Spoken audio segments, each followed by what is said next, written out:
ಸ್ನೇಹಿತರೆ, ಮೀಡಿಯಾ ಮಾಸ್ಟರ್ಸ್ಗೆ ಸ್ವಾಗತ ಸುಸ್ವಾಗತ.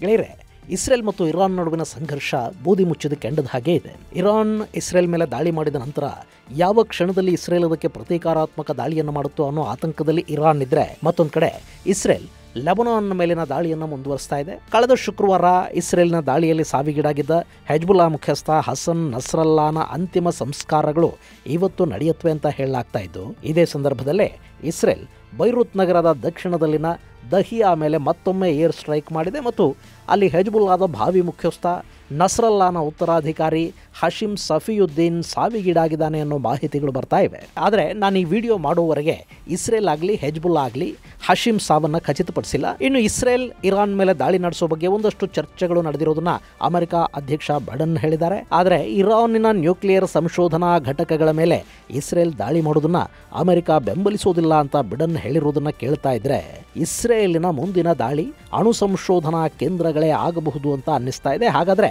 ಇಸ್ರೇಲ್ ಇರಾನ್ ಸಂಘರ್ಷದ ಅಪ್ಡೇಟ್ಸ್ ಏನು? ಬನ್ನಿ ನೋಡೋಣ.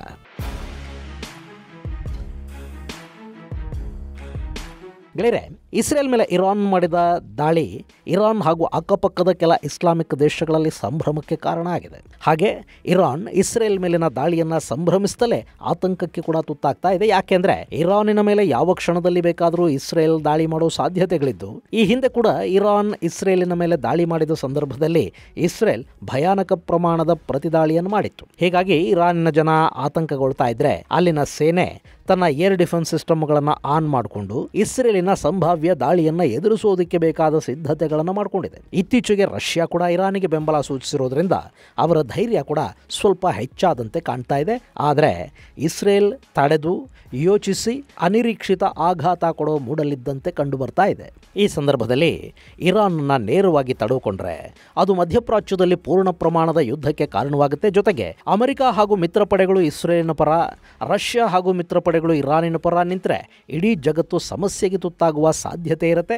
ಇದು ಮೂರನೇ ಪ್ರಪಂಚ ಯುದ್ಧವಾಗಿ ಬದಲಾದರೆ ಆಶ್ಚರ್ಯ ಪಡಬೇಕಿಲ್ಲ. ಹೀಗಾಗಿ ಅಮೆರಿಕ ಇಲ್ಲಿ ಇಸ್ರೇಲನ್ನು ಸ್ವಲ್ಪ ಹಿಂದಕ್ಕೆಳಿತಾ ಇದೆ ಅನ್ನೋ ಮಾಹಿತಿ ಕೂಡ ಬರ್ತಾ ಇದೆ. ಅದರಲ್ಲೂ ಇಸ್ರೇಲ್ ಇರಾನ್ನ ನ್ಯೂಕ್ಲಿಯರ್ ಸಂಶೋಧನಾ ಕೇಂದ್ರಗಳ ಮೇಲೆ ದಾಳಿ ಮಾಡ ಬಯಸಿದ್ರೆ ಅದಕ್ಕೆ ನಮ್ಮ ಬೆಂಬಲ ಇಲ್ಲ ಅಂತ ಹೇಳೋ ಮೂಲಕ ಅಮೆರಿಕ ಈಗಾಗಲೇ ಒಂದು ಶೀಲ್ಡ್ ಅನ್ನು ಹಾಕೊಳ್ತಾ ಇದೆ. ಇನ್ನು ಇಲ್ಲಿ ಅಮೆರಿಕದ ಬೆಂಬಲ ಇದೆ ಅಥವಾ ಇಲ್ಲ ಅನ್ನೋದನ್ನ ಅಮೆರಿಕ ಯಾವತ್ತೂ ಬಹಿರಂಗವಾಗಿ ಹೇಳೋದು ಇಲ್ಲ, ಮತ್ತು ಏನನ್ನ ಬಹಿರಂಗವಾಗಿ ಹೇಳ್ತಾರೆ ಅದು ನಿಜಾನೇ ಆಗಿರಬೇಕು ಅಂತ ಕೂಡ ಏನಲ್ಲ.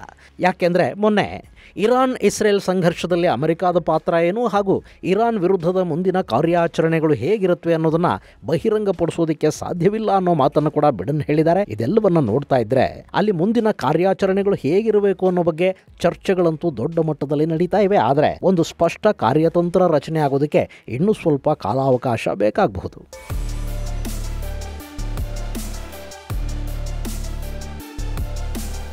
ಗೆಳೆಯರೆ, ಇಲ್ಲಿ ಅಮೆರಿಕದ ರಕ್ಷಣಾ ತಜ್ಞರು, ಬೇಹುಗಾರಿಕಾ ಇಲಾಖೆಗಳ ಮಾಜಿ ಮುಖ್ಯಸ್ಥರು ಎಲ್ಲರೂ ಕೂಡ ಇರಾನ್ನ ಯಾವುದೇ ಪ್ರದೇಶದ ಮೇಲೆ ಬಾಂಬಿಂಗ್ ಮಾಡುವ ಸಾಮರ್ಥ್ಯ ಇಸ್ರೇಲ್ಗಿದೆ ಅಂತಲೇ ಹೇಳ್ತಾ ಇದ್ದಾರೆ. ಇಸ್ರೇಲಿನ ಯುದ್ಧ ತಂತ್ರ ಹಾಗೂ ಆಧುನಿಕ ತಂತ್ರಜ್ಞಾನದ ಮೇಲೆ ಯಾರಿಗೂ ಅಪನಂಬಿಕೆ ಅನ್ನೋದಿಲ್ಲ. ಹಾಗೆ ಇರಾನಿನ ಶಕ್ತಿಯನ್ನು ಕೂಡ ಇಲ್ಲಿ ನಿರ್ಲಕ್ಷಿಸೋದಕ್ಕೆ ಸಾಧ್ಯ ಇಲ್ಲ. ಇರಾನ್ ಇಂಥದ್ದೊಂದು ಸಂಘರ್ಷಕ್ಕೆ ಹಾಗೂ ತನ್ನ ಪ್ರಾಕ್ಸಿಗಳಿಗೆ ಬಲ ತುಂಬೋದಕ್ಕೆ ಈ ಹಿಂದಿನಿಂದಲೂ ಸಾಕಷ್ಟು ತಯಾರಿಯನ್ನ ಮಾಡಿಕೊಳ್ತಲೇ ಬರ್ತಾ ಇದೆ. ಆಯುಧಗಳನ್ನು ಸಿದ್ಧಪಡಿಸಿಟ್ಕೊಂಡಿದೆ. ಹೀಗಾಗಿ ಇರಾನಿನ ಶಕ್ತಿಯನ್ನ ಅಲ್ಲಗೆಳೆಯೋದಕ್ಕೆ ಸಾಧ್ಯ ಆಗೋದಿಲ್ಲ.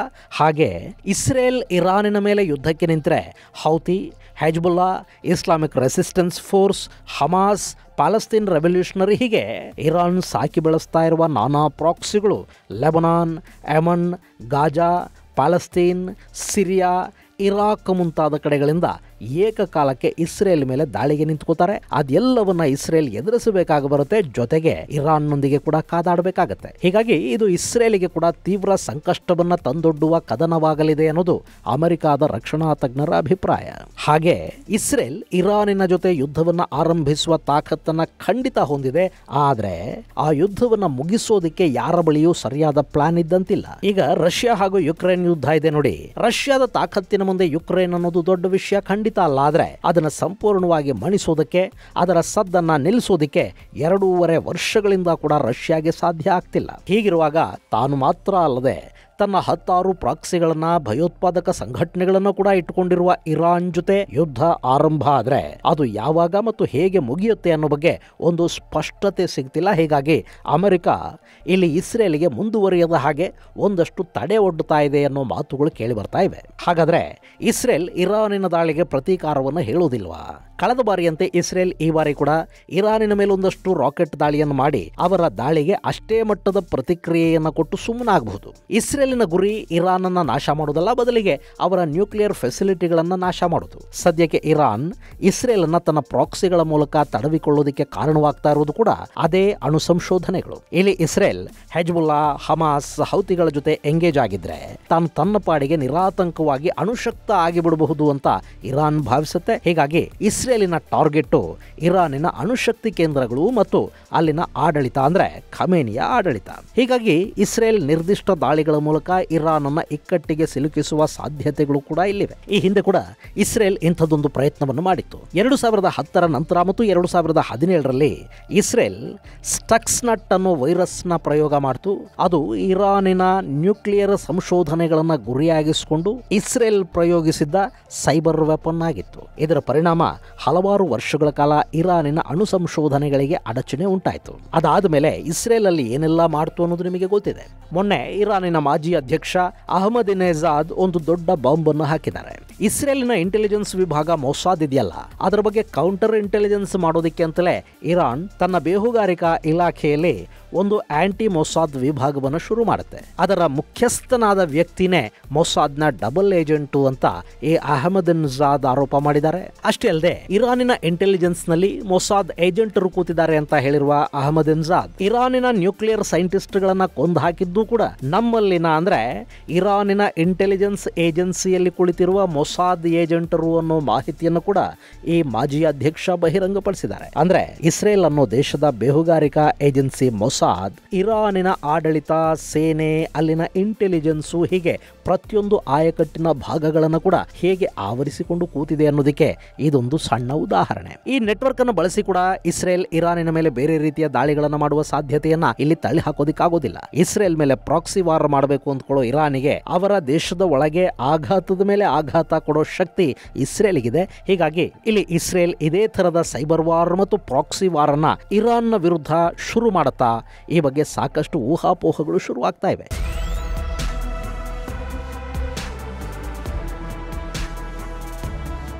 ಹೀಗೆ ಜಗತ್ತು ಮತ್ತು ಇರಾನ್ ಎರಡಕ್ಕೂ ತಲೆ ಕೆಡಿಸಿಕೊಳ್ಳೋದಕ್ಕೆ ಬಿಟ್ಟಿರುವ ಇಸ್ರೇಲ್ ಲೆಬನಾನ್ ಮೇಲಿನ ತನ್ನ ದಾಳಿಯನ್ನ ಮತ್ತಷ್ಟು ತೀವ್ರಗೊಳಿಸ್ತಾ ಹೋಗ್ತಾ ಇದೆ.